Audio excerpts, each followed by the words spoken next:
Did you know?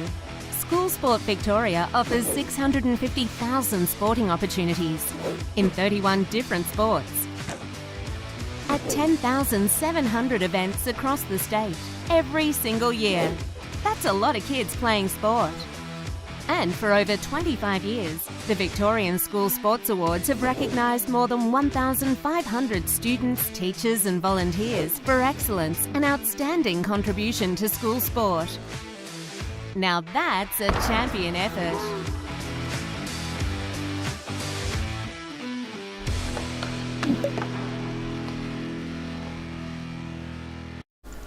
G'day everyone and welcome to the ASKSSV show. Have we got a special treat for you? We've got the very amazing Celeste Mucci who's joined us. Hey Celeste.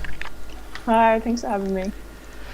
Pleasure is all ours. We've been chasing you for a little bit actually, but you're a busy young lady. Hey, we're super pumped to have you, and many reasons we'll get into why in a minute, but you're a standout athlete, you're a young athlete, you're just pretty much starting in terms of your international career, but you've already got so much under your belt at such a young age. How have you managed to stay engaged and in form for such a long time? Good question. I think at a young age during juniors, I was lucky enough to have a few Australian comps that I wanted to qualify for. So I think each season, I think when I turned 16, I had a world under 20s that I wanted to qualify for, or a world youth. So I think each season I focused on that and I wanted to peak at the right time.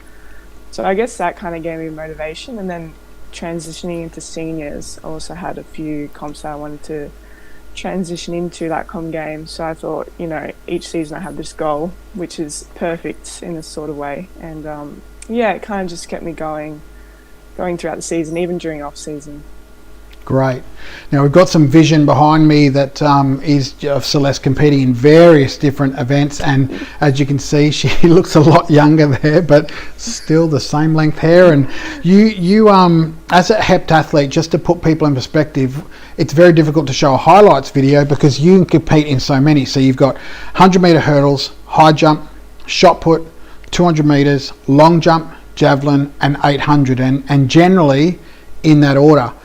Now for a young girl, April 2018 was probably one of your greatest achievements ever, where you were competing at the Commonwealth Games in front of a home crowd, but you managed to come home with the Australian record, 5,912 points. How did that feel to break your own record again at the Com Games in front of a home crowd? To be honest, I was more relaxed at the Com Games than I was leading up. I feel like I felt the pressure trying to qualify for that team because I wanted to for so long and it had been such a dream, and we planned everything around that. So by the time I got to the Com Games, I literally could just focus on each cue for each event, and I think I managed to pull off every event or get where I wanted to be during that time. And I think that's where the Australian record came from. Of course, the crowd makes you lift at the same time, so that helped a lot. And I think at that time I was a little bit more relaxed in a different sense. I had nerves, but they were different to what I experienced during the trials. Now I actually I don't say this about every athlete, but I enjoy watching you compete because you look very relaxed when you compete anyway. Like especially when you're competing in long jump, you're not in any rush. You come out of the pit and you look, like you're pretty relaxed. You're not worn out. Pretty amazing that you managed to stay relaxed at such a big event. How do you manage your nerves around competing in front of a home crowd? Well, I think it was just trust in your training. If you know you've had a good block leading up, then there's nothing to be scared about when you're out there. It doesn't matter what everyone else is jumping. I tend to just focus on me and then listen to coach and what we have to fix if it's during that event. So I think, especially in HEP, because you have 7 events to focus on, I try not to put too much pressure on one. I just spread it out. So for me, the field events were actually the most relaxing. Get to sit down, get to embrace the crowd instead of being out there rushed during a track event. So I actually quite enjoyed the field events a lot in the HEP. Brilliant. Now we'll come back to your field events and heptathlon. Let's just wind the clock back a bit. Where did it all start for you? Where did you start to concentrate on this sport of athletics? So I started when I was 10 at Alternative Athletics, and that was just a grass track, and I wasn't very convinced at that time. You know, I wasn't like great at any events. I was very young and lanky, and then I moved to Williamstown, and then my current coach Clark, he saw me and said you should move to Maribyrnong, which is a sporting school. And I thought, why not? I'm still doing athletics, I might as well give it a crack. And I think, when I turned 15, 16, and I realised that I could make some Australian teams and could have some fun with it, I thought, I should probably get more serious about this and actually put my time and effort into it. And I'm glad I did.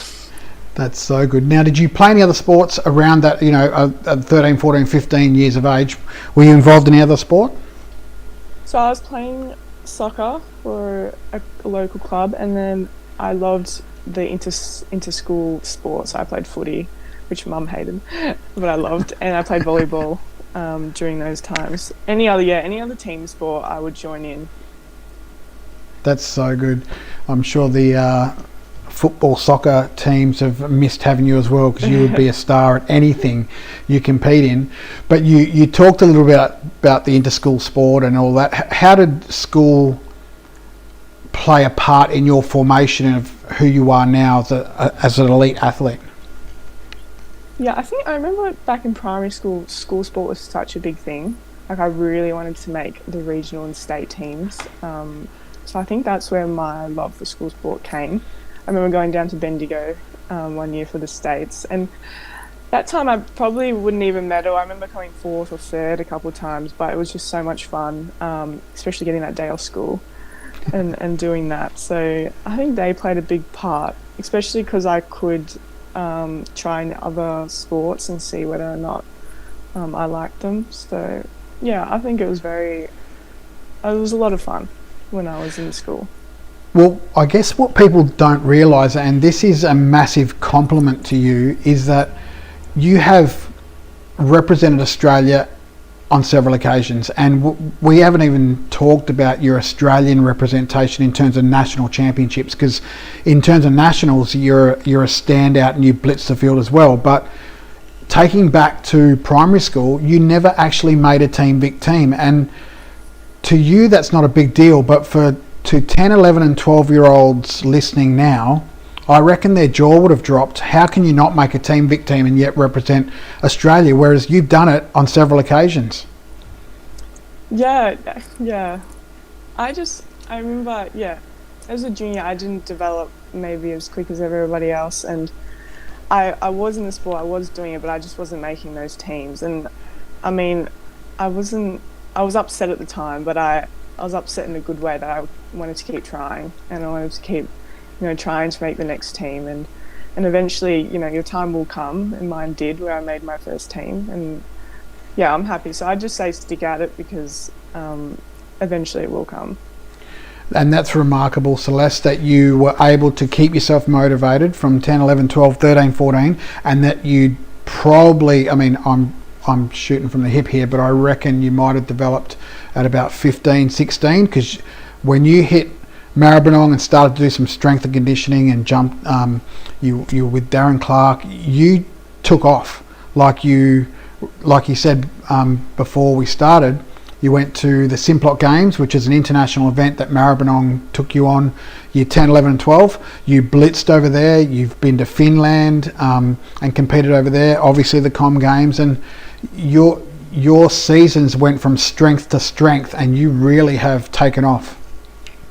Yeah, I think, when I moved to Maribyrnong, they gave me that opportunity to go internationally to compete in Simplot. That I learnt a lot at those comps, and I realised that I wanted to compete internationally, I wanted to be at that level. So I think once I built my strength up at Maribyrnong, I was in such better form to be able to compete at that level. I was very lanky, probably from when I started 10 to 15, and then my body started to change, and then I put in strength and I put in proper training. So yeah, I wasn't nervous that my body wasn't gonna be where it needed to be to compete well. It took some time. So yeah, to be patient with it is the key, I think. Brilliant. Now, lanky's probably one way of putting it, but the fact is that would have helped your high jump, because you were jumping 175 at the young age of 15 or 16, I think, as well. Thing, yeah. You were crazy at that height. To get a PB after being lanky. Too true. Now, just looking back on everything you know now, and I am confident in saying this, I reckon you've got so many amazing years ahead of you, and you've already had some amazing years, so your best years are well ahead. But knowing what you know now, what would you say to your 12-year-old Celeste now? Looking back, what advice would you give 12-year-old Celeste? I would say to not compare yourself to others, especially your age, because everyone develops differently, and with every event develops differently as well. I learned that with HEP. So just to stick at it, and to know that if you put in the work, it will fall into place. And with the events with the HEP that frustrated me, to take your time, keep chipping away at it, and eventually the time will drop, or you'll get a further distance or a higher height. So to not stress as much, probably. That's great advice, and I think that's very valid to any young person listening right now, no matter what age they are. And we've got a special guest who's joining us now, Catherine. She will join us live on the show just to ask you a few questions. Catherine, how are you? Good, thanks. That's good. Yeah. Now tell me, what's your favourite event, or let Celeste know what your favourite event is. My favourite would probably be the 1500. You like the 1500, you like longer distance running, hey? Yeah, and I also like cross country. Very good. Now, what's your question for Celeste? What food do you eat before you train and compete? Good question. So before I train, I will usually have like a bar, or if it's in the morning, I'll have eggs and then go and train. I usually don't like to have a lot on my stomach before I compete, so I will try to get some things in early if I have to compete in the morning. So if it's eggs on toast with avo, or if it's a yogurt, Barocca or coffee, probably too young for coffee, but that's usually what I have before comp. And then after, that's when I like to eat a lot and refuel. So I love my carbs, my pasta, any type of pasta I'll eat. So that's probably how I refuel after training and competition. Great, thanks. Catherine, you got another question? Yes. How has COVID-19 affected your mental health and your fitness? Good question. Yeah, I don't think anyone saw this coming. So it affected me in a weird way, because I was a bit injured leading into the domestic season for this year. So when COVID hit, I had a chance to get my body right. So I got some scans done, had some time off. So for me, it was actually quite a relief, but I wish it hadn't dragged on for this long. So now I'm kind of feeling it a little bit more, being stuck inside. I'm still keeping motivated, it's just look at it as another year to get better and stronger. So, I think everyone is kind of in the same boat at the moment. So hopefully we get out of it soon, and we'll be back to normal. Yeah. How are you coping with COVID at the moment, Catherine? Yeah, we're doing homeschooling. Well, not really homeschooling, just like doing school from home. Yep.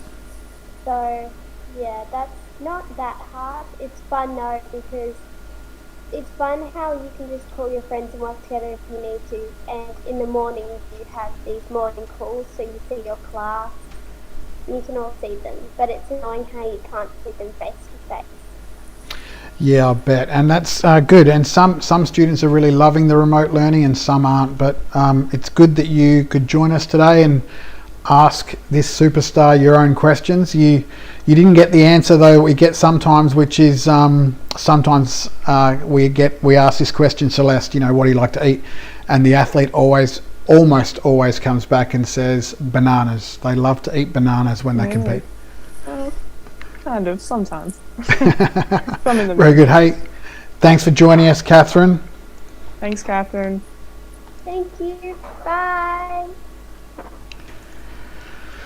And I think the fuel is an important part. Does that mean that when you're competing, because your events go over 2 days generally, does that mean that in the morning you won't have much? You'll go and compete on an empty stomach and then eat and refuel after the event that day?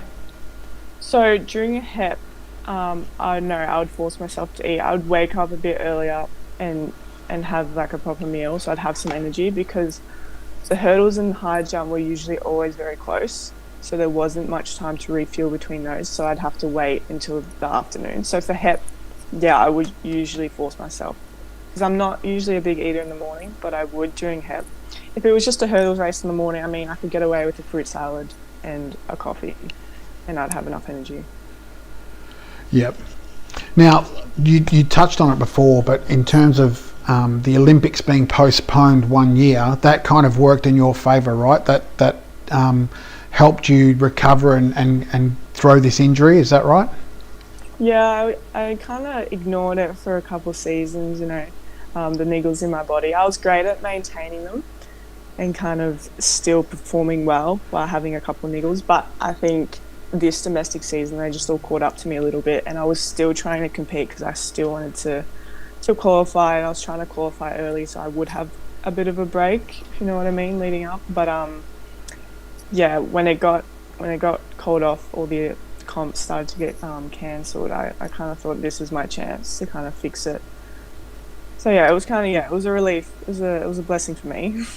Brilliant. And I'm sure it's not a blessing for your competitors. They're looking on going, darn, she's going to be in better shape when she comes back. But we're excited by that now, because your body, you're putting your body under a lot of stress and strain because you are competing in so many events, high jump, hurdles, even the 100-meter sprint as well. There's so many things, and long jump especially, that they're taking its toll. It's taking its toll on your entire body.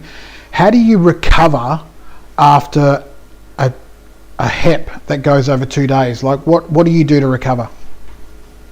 First of all, I eat straight after. I eat a lot to refuel, because I actually do lose a bit when I compete, because sometimes if the comp's not going away, I feel kind of sick. I don't want to eat. So after, I make sure I refuel, and then I love ice baths, just like for my mentality, so I usually hop in one of those. I usually do it after day 1, to be honest, and then after day 2 once I've finished. And I usually that's when I will have a couple of days off training after a HEP, because it is such high impact on my body. And then I will ease into training the week after, and I'll really listen to my body. So if something is tight or something's just not right, we'll take it easy for that week, and then we know the following week to either get it checked out or we can get back into training. Very good. Now, we've got some questions that are rolling in on our socials. What is your favourite event out of all 7 to do? It's always been 100-meter hurdles, to be honest. Right. And I don't think that would change. Yeah. So in terms of doing the 100-meter hurdles, if you ever weren't competing as a heptathlete, you may just stay in the sport for an individual event of 100-meter hurdles? Yeah, so that was mainly what I chose to this domestic season. I was kind of moving away from HEP, and I was trying to qualify for the hurdles, predominantly for the Olympic Games. So it's definitely something I can fall back on in the future if I really want to just set my mind on hurdles. Although having just one event to focus on really freaks me out a little bit still, so I have to work on that. That's amazing that freaks you out. You'd rather have more. Yeah. What was it like, before we move on to other questions, what was it like competing alongside, knowing Pearson you're gonna meet Pearson at some point, and even having Janicki next year as well? Yeah, so I competed a few times against Janicki in some of the track classics, which when I was younger, I was just like, oh my god, yes, I've made it to this level. this is great. Now we have to stay and keep a lane in these track classics. And I managed to do that. But I never actually got to compete against Sally. So the time I was going to compete against her was 2019 national final. And That's right. I think she pulled out of the final because she withdrew. had a bit of a niggle. And I was like, oh, damn. That was like my chance. And then she retired and I was like, oh, well. But she did help me throughout my career. So I do appreciate her input that she's had. That was an amazing run where she came out in the heat, and I think she ran a 12:10 or a 12:11 or something in the heat, and then we thought, oh, this is going to be an awesome final, and then she didn't compete, and then we didn't get to see her run again. Yeah, that was. I was trying not to focus on it. I was trying to focus on myself and my heat, but yeah, I did have that in the back of my mind. I was like, oh, this is the first time, and then it didn't happen. That's right. Well, very good. And we've got some more comments come in. Andrea Kuish has said that your coach is a very relaxed guy, which helps you relax, I guess. Yes, big point for me, because I am sometimes a stress head, even though I don't look like it. I stress a lot, especially during the Hep, and Clarkie, my coach, is so chill. And I think he doesn't realise that I think that's one of his biggest traits, that he can calm me down, and then I will be able to perform and pull something out if I need to. Yeah, and I guess relaxation is so important. It is interesting that you do say that you're a stress head, because I haven't studied you to the nth degree, but I've watched you compete from year 9, 10 at school sport competition right through to last year's nationals at 2019 and everywhere in between. And you don't come across as a stress head at all. You come across as very relaxed and enjoying your time, and every competition you're focused but not stressed. I think during where you saw me at the school sports, I was enjoying it. Like, I always enjoy it, but like I wasn't very stressed there. I think it's when I go overseas, and it's somewhere I don't know, and that's kind of where I get a bit stressed, where I don't really know my competition well. Yeah. But yeah, there's a few comps where I'm genuinely more relaxed, and it's usually the ones in Australia, to be honest. Well, very good. And we've got another question that's come in here. How many times a week do you train? How many gym sessions would you do? Now, obviously, during COVID, it's different to you wanting to peak for selection trials or Com Games or international. Yeah. Let's look at it. You're wanting to peak for international. What would a typical week look like for you? So we'll just do it if I'm running a hurdles. So if I'm running a hurdles, an usual week would be Monday is gym, Tuesday is my speed day, Wednesday is usually a bike session or a jog, and then Thursday speed endurance, Friday's another gym session, Saturday will be my main hurdle session, and then Sunday will be either another speed if I need it or another speed endurance kind of. So we kind of play around with a lot. I know me and Clarkie have been really flexible with what goes where. Usually the gym is on separate days of the week, but it constantly does kind of change, and I think that's what we're good at. We're good at working and being flexible with the comps that we have. But yeah, it usually is 6 times a week. If we're in a really heavy load, we'll go 7 times a week. We still try to have an off day, but we'll just double up on one day if we need. Now, just touching on that, how does a heptathlete train for 7 events? Because you're right, your body needs to recover. You can't train 24/7, even though sometimes you may want to. You need to take your rest. You need to have your downtime, your Netflix time, all of that. How do you train for 7 events in a typical week? We always do 2 events per day. So it usually was a field and a track event that we used to train for, and then we used to have a separate day just for the 800 meter endurance sessions or just for the speed endurance sessions. And to keep my body fit, I would do after gym, I would always add on a jog. So we kind of always, the training sessions would go for longer, but then also the rest days would be more, if that makes sense. So it was really technical and specific when we would train, because we didn't have a lot of time or a lot of times during the week to to do that event. So if I had a bad training session, I'd have to wait another week to do it. So it was, very high intensity and short, but I think it worked for me in the end, to be honest. So yeah, that's kind of how we fit it all in during the week. That would be a very busy week for a young lady like yourself. What do you do for downtime? You obviously don't train every minute of every day. So what does Celeste like to do to relax? I mean, during the season, it's usually summer, so I will usually go recover like down at Williamstown Beach, get a few friends. I will spend a lot of time outside. I'm not major. I've spent more time on Netflix now than I ever had before, so I'm not major. I wasn't big on that, but I don't know. I don't know how I feel in my day. Kind of shopping. Shopaholic. And probably the summer is probably where I go out and with friends and just go out to cafes and whatnot. It's probably how I use my downtime the most. Nice. Now, obviously, your surname is Italian, so you were born here in Australia. Is that right? Yeah. Yep. But your parents are from Florence, Italy. Yeah, just outside Florence. What was it like to go and compete in Florence? I think it was 2016, 2017. I think it was 2017.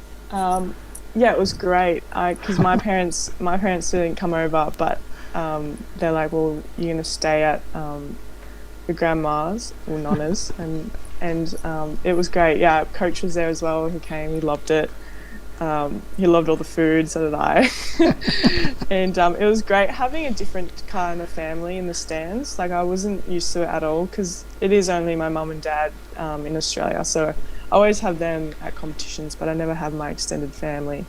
And it was a different kind of nervous, to be honest. I was like, they actually haven't seen me compete in person before, so I didn't want to look, my parents always talk me up, so but it was good. They made sure I was well looked after, so I definitely want to go back and compete in Italy if I can.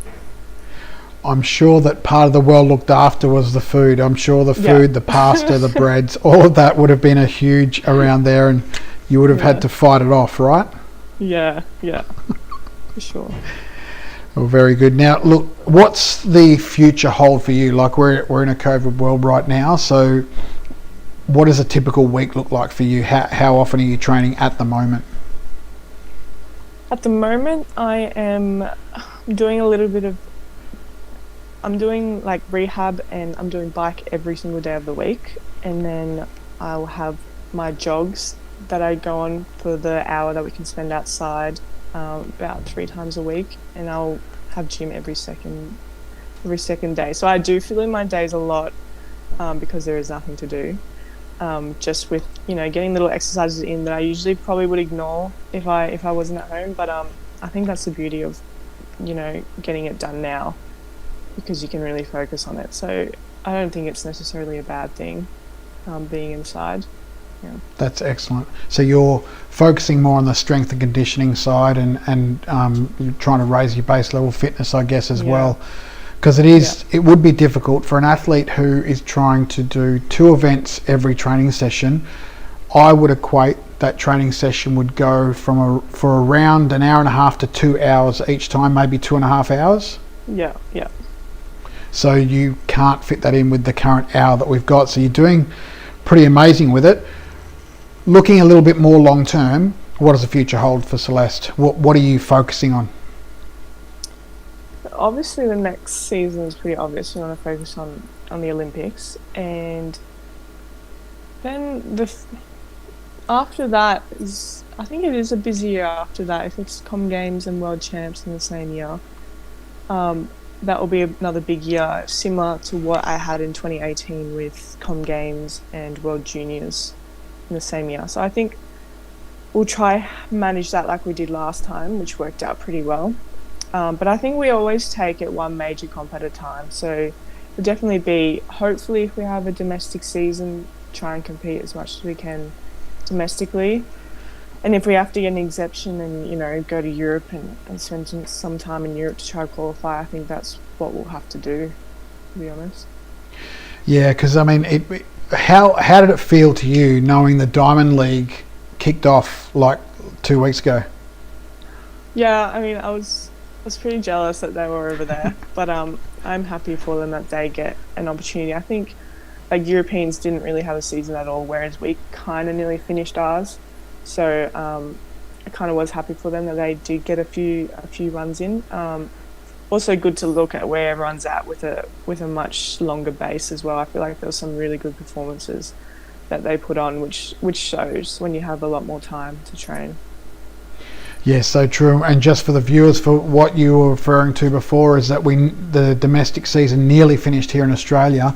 We would have finished with the Nationals, April it was, but it got cancelled about 10 days before it was supposed to go live. That it just wasn't going to happen, and unfortunately that's where we're currently at right now.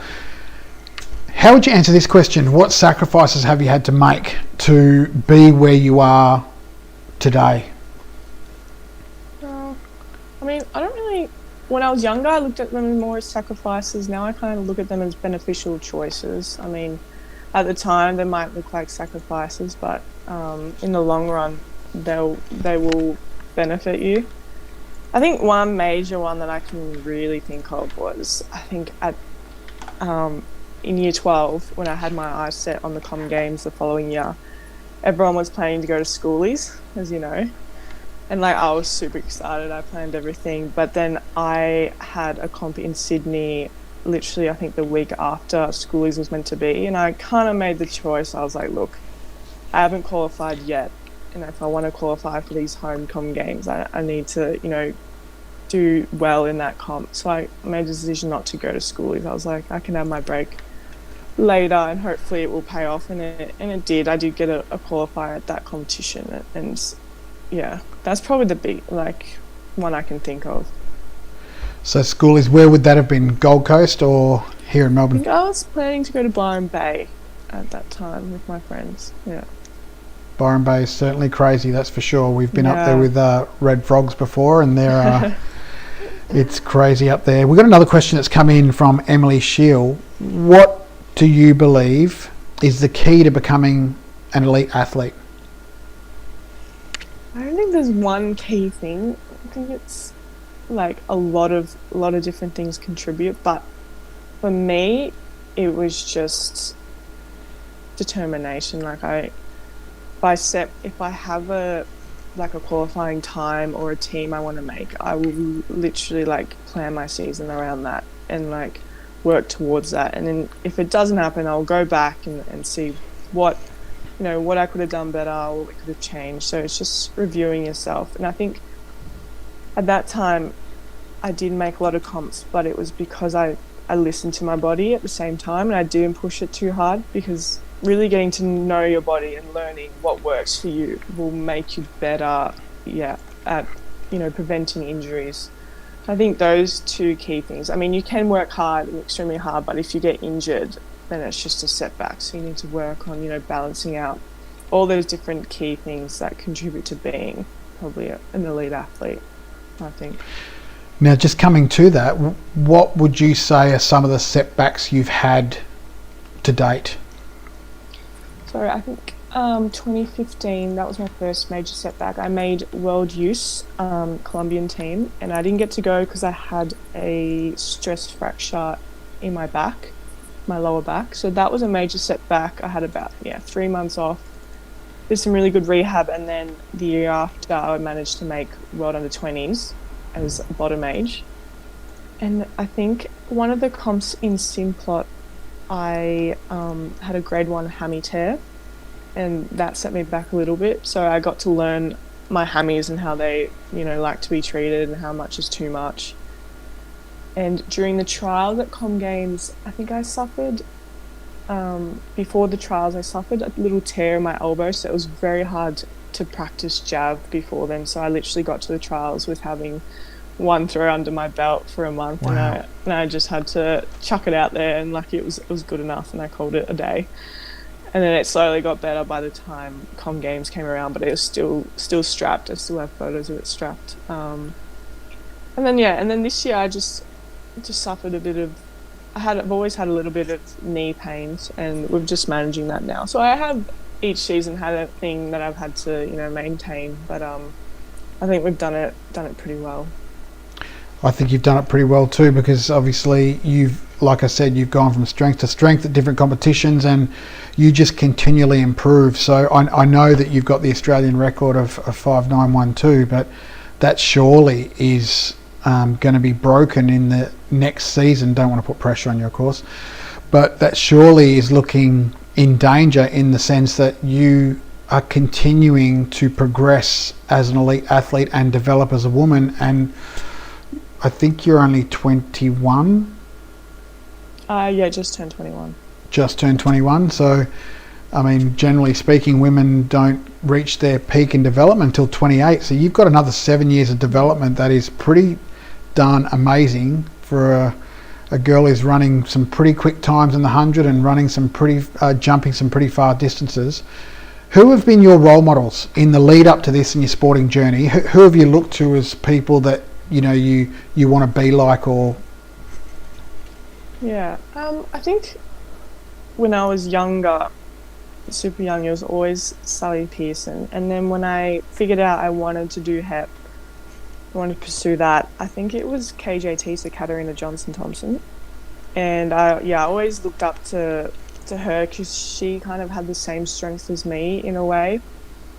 And her throws were always a bit down, even though her 800 is amazing. But I always kind of looked at her and her body, and I looked up to her a lot. And when I got to the level when I realized, I'm going to be competing against her, I was like, maybe it's time to change role model. I don't know. But then she became a good friend, and she's super nice. And now, I'm not sure who I really look up to at the moment. I think I'm trying to find someone else to kind of look up to, because I do like having that role model, and having someone when they race who really analyze really well. That's a really wise answer you've given. How does it feel to know that you've got, well, I don't know if you know, I certainly know. How does it feel to know that you've got athletes that look up to you? I don't know, I find it weird. It's great, it's very humbling, but I'm just that's weird, because I still think that I'm the youngest athlete competing. But obviously I'm in opens now, but I still consider myself young. But to have younger girls look up, I think that's pretty cool. That's awesome. It certainly is cool, and you're an amazing role model. And you probably wouldn't say this about yourself, because you're not a self-promoter, but you're an amazing role model both on the track and off the track. I've seen you interact with young students and younger kids and people around you, and you are so delightful. I have no doubt that young girls in particular would look up to you, not just because of your elite athleticism, but because you're just such an awesome person. Oh, thanks. It's great. It's good to hear. And you've got a good coach as well, of course, in Darren Clark. He's tell me, you might not want to answer this, does Darren, he doesn't seem like it, but does Darren ever get angry? He doesn't seem like he's ever going to get angry. He's just a real low-key, lovely dude. I think if you ever get angry, it's probably me, because I'm a pain sometimes to work with. But he'll never yell. I've never heard him yell. He'll only ever get a bit disappointed, or he'll get quiet if he thinks I can do better in something, or I've done something. But no, he's usually always just relaxed and happy to be around the track, to be honest. Yeah. And as much as we've talked about yourself being relaxed as well, I've seen images of you going over hurdles in particular, or going over the high jump, and your race face is definitely, yes, you're relaxed, but you are so focused. You are determined to do whatever it is that's going through your mind and go through the actions and get it right. But you are, I guess I'm trying to say to people that we shouldn't mistake your relaxedness with lack of passion. You're very passionate about doing right and winning. Yeah, that's true. Yeah, a lot of people will sometimes, I'll have my race face on, or I'll just be fully concentrated, and they'll think, you know, she's intimidating or like she doesn't want to be there. But I'm literally in my own world, just like thinking about like different cues going through my head. So just ignore me. I'm just doing my thing. Very good, very good.